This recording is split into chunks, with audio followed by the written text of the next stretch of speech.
O cheiro de esgoto fica mais forte à medida em que nos aproximamos. É um beco sem saída.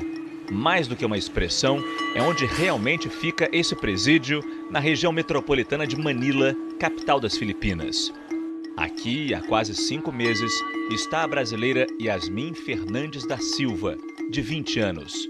A goiana é acusada de tráfico internacional de drogas. Esse crime nas Filipinas é punido com até 40 anos de prisão. O Fantástico veio até Manila conversar com Yasmin. Tem muita gente me julgando, mas ninguém sabe da verdade, ninguém sabe da minha vida, ninguém sabe como é difícil estar presa aqui, como é difícil estar aqui dentro. Yasmin foi presa em 15 de outubro do ano passado, ao desembarcar no aeroporto Ninoy Aquino, em Manila.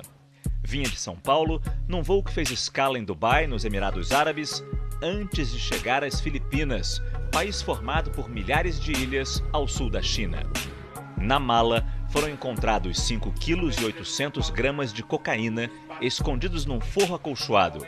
Agentes dos Estados Unidos que ficam no aeroporto de Dubai sugeriram aos colegas filipinos que revistassem a bagagem da brasileira.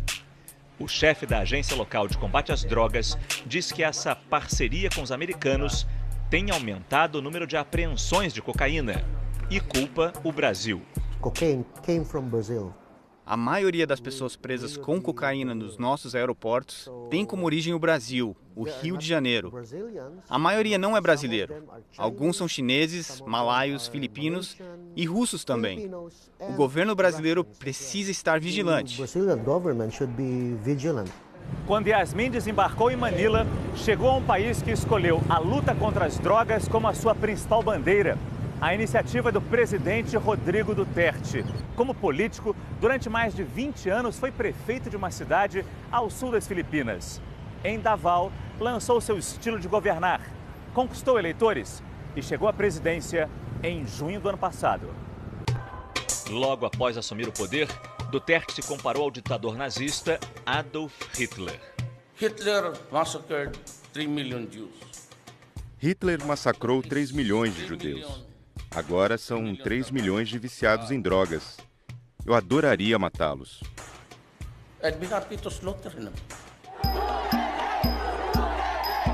O presidente, que tem amplo apoio popular, já admitiu ter assassinado supostos criminosos quando era prefeito, apenas para dar o exemplo. Em discursos e entrevistas, não poupa palavrões e ameaças. Já sobrou xingamento até para as mães do ex-presidente americano Barack Obama e do Papa Francisco. Mas o maior inimigo de Duterte é o chabu, nome dado nas Filipinas às metanfetaminas. Feita em laboratório, a droga é barata e vicia rapidamente. O consumo de chabu se espalhou pelo país nos últimos anos. Por isso, cada apreensão é comemorada com cerimônias de destruição. Fomos a uma delas, a 50 quilômetros da capital. O senador governista faz uma homenagem a Duterte. O problema das drogas no nosso país estava tão grave que era preciso um líder determinado para encará-lo. Dentro deste grande forno, nós temos 330 quilos de droga que serão destruídos agora. É em cerimônias como essa que o governo filipino quer mostrar que a guerra às drogas está dando resultado.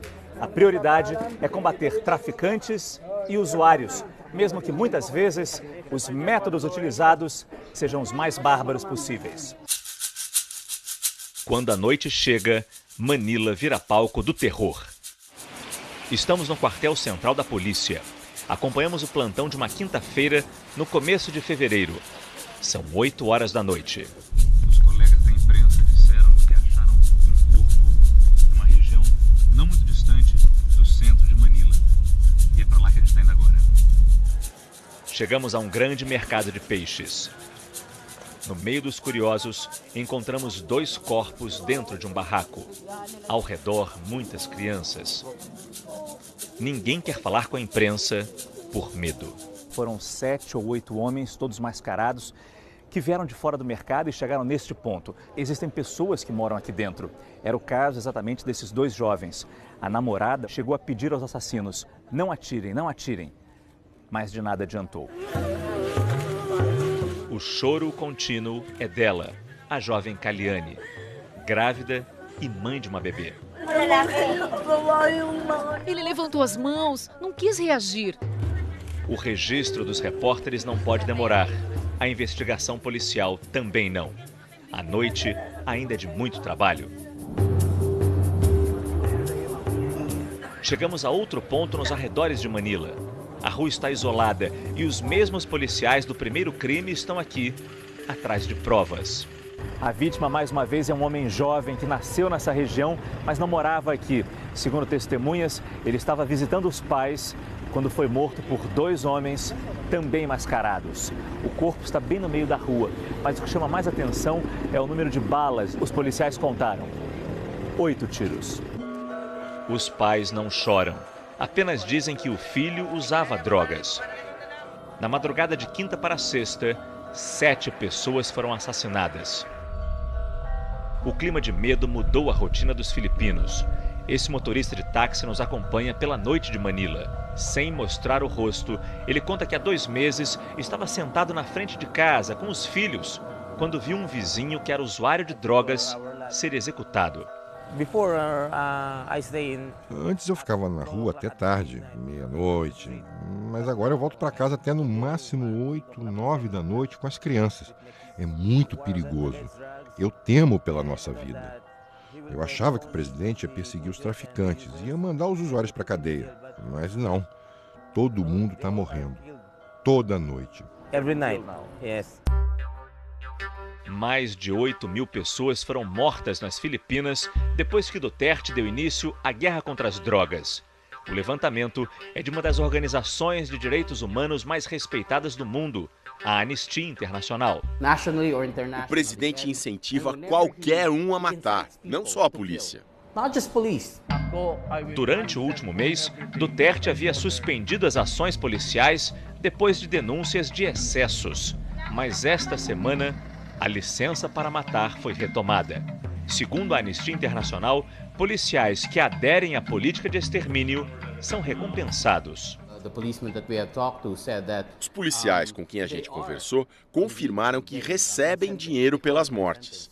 5.000 pesos se o morto for viciado em drogas e até 15.000 pesos para quem matar um traficante. As vítimas da violência, na sua grande maioria pobres, viram dados em estatísticas, números, e muitas vezes são enterradas assim. Não há identificação nas gavetas para os caixões. O lugar que abriga os mortos também é casa para vivos. Legaia tem 26 anos e divide um barraco com 2 filhas e o marido. No celular, ela mostra a foto de 3 meses atrás do assassinato do irmão por motoqueiros em frente ao cemitério. Quando meu irmão foi morto, ficamos assustados, mas eu não tenho medo. Ganhamos dinheiro com essa lojinha, não com drogas. Ela diz estar preocupada com as crianças, mas não quer sair daqui. Eu nasci aqui. Eu quero morrer aqui. Este é o túmulo do jovem que virou um símbolo dessas execuções. Michael Ciaron foi morto em julho do ano passado por mascarados numa moto. Ao lado do corpo, deixaram um cartaz: "Sou traficante". A foto foi tirada por Rafi Lerma, que desde o início acompanha a onda de violência para um jornal de Manila.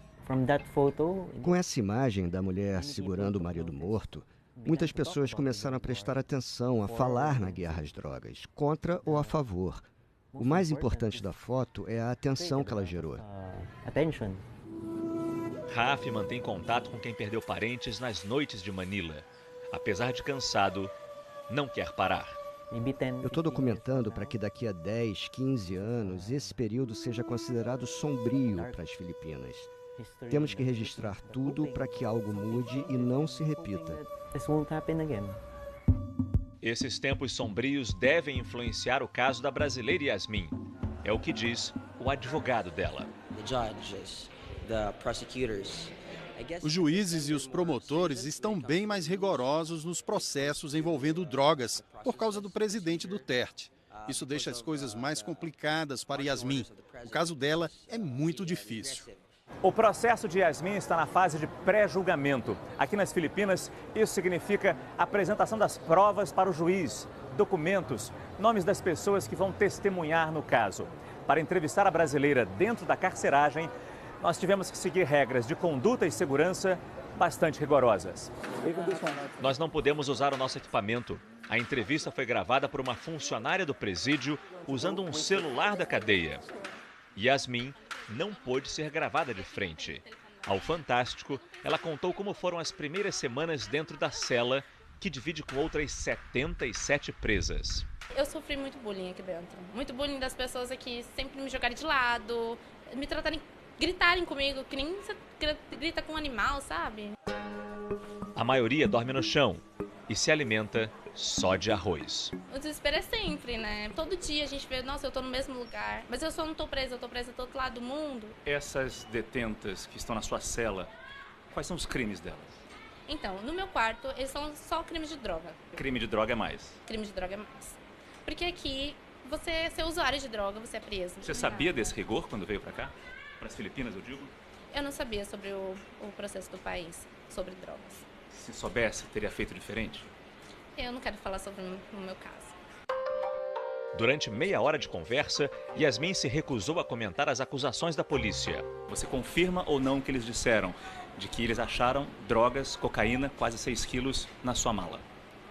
Olha, eu acho melhor você perguntar para o advogado. Eu não quero falar sobre o meu caso, sobre drogas, eu não quero falar sobre drogas. E o que você veio fazer aqui nas Filipinas? Eles devem ter perguntado isso para você. Você pode perguntar para o meu advogado, porque isso envolve o meu caso e eu não quero falar sobre o meu caso. Mas os policiais devem ter perguntado isso para você, não? O que você veio fazer? Perguntaram, mas eu não entendo as perguntas que eles fizeram para mim, na verdade. Eu só falei, eu não falo inglês e eu preciso falar com a minha embaixada. Só uma coisa que não é verdade, é que em momento algum eu assumi culpa alguma. A punição para Yasmin pode chegar a 40 anos de prisão. Hoje, nas Filipinas, não existe pena de morte. Num país vizinho, a Indonésia, 2 brasileiros foram condenados e executados em 2015 por tráfico de drogas. Quando o juiz te perguntar se você estava com a droga ou não, você não vai falar nada? No caso, meu advogado vai falar por mim. Todos os casos de drogas aqui em Filipinas é complicado, porque o governo agora está muito rigoroso. Contudo, até usuários de droga, tem muita gente morrendo lá fora. Até agora, ninguém da família de Yasmin esteve em Manila. Nós falamos com a mãe dela no Brasil, mas ela não quis dar entrevista. Representantes da Embaixada Brasileira têm visitado Yasmin na prisão.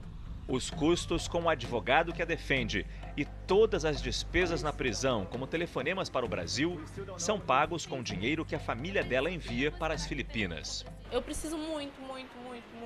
Eu peço muita ajuda de presidente, de quem puder me ajudar, sabe? Se tiver algum jeito, eu já vou voltar para o Brasil em qualquer condições. Eu aceito, eu só quero voltar para casa. Em nota, o Ministério das Relações Exteriores afirma que, além de Yasmin, outro brasileiro está preso nas Filipinas por suspeita de tráfico. Mas ele foi detido antes de Rodrigo Duterte assumir. O Itamaraty também diz que Brasil e Filipinas não têm acordo de cooperação jurídica para esses casos e que uma eventual extradição poderia ser negociada com base na promessa de reciprocidade dos 2 países. Em algum momento, você se arrependeu de alguma coisa que você fez? Agora, eu não tenho muito do que arrepender, porque eu não fui julgada ainda, entende? Eu não sei muito sobre o meu caso. Eu tô esperando. Mas Yasmin tem uma certeza. A luta pela liberdade no país de Duterte será longa e difícil. 1000 vezes a gente pensa em desistir, sabe? Desistir de você mesmo, sabe? Se entregar a isso e pronto. Mas não, eu sou forte. Eu sempre fui forte na minha vida e eu vou lutar pela minha liberdade. Eu vou voltar pra casa. 40 anos é muito tempo. Muito tempo, mas eu não penso 40 anos. Eu não vou ficar aqui 40 anos. Eu vou voltar pra casa.